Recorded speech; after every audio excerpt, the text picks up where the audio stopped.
एक महत्त्वाची अपडेट सध्या समोर येते। मोठी अपडेट मस्जिद बंद स्थानकावरची ही अपडेट आहे।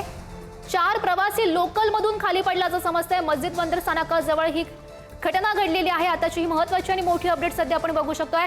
मस्जिद बंदर स्थानकाजवळ 4 प्रवासी आहेत ते लोकल मधून खाली पडल्याचं आपण बघू शकतोय। नुकतीच आपण बातमी बघितलेली होती की ठाणे रेल्वे स्थानकावर प्रचंड गर्दी जमलेली होती, कारण सीएसएमटी स्थानकावर रेल्वे कर्मचाऱ्यांचं आंदोलन सुरू आहे आणि त्यामुळे वाहतुकीला मोठा फटका बसला आहे।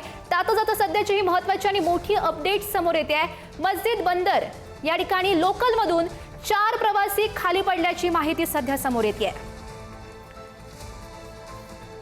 आताची महत्त्वाची अपडेट सध्या आपण बघू शकतोय। मुंब्रा अपघात प्रकरणी अभियंत्यांवर कारवाई केल्याचा प्रकरणी एका ठिकाणी कर्मचाऱ्यांचं आंदोलन सुरू आहे आणि या गर्दीचा फटका आता प्रवाशांना बसताना आपण बघू शकतोय। मस्जिद बंदर स्थानकाजवळ 4 प्रवासी आहेत ते लोकल मधून खाली पडल्याचं आपण बघू शकतोय। आताची नुकतीच ही अपडेट आपल्या समोर आलेली आहे।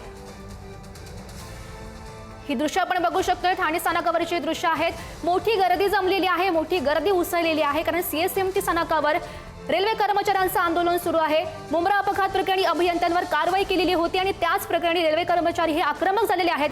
त्यांच्याकडून सीएसएमटी स्थानकावर आंदोलन सुरू आहे। दुसरीकडे त्याचा फटका आहे तो वाहतुकीला बसताना बघायला मिळतोय।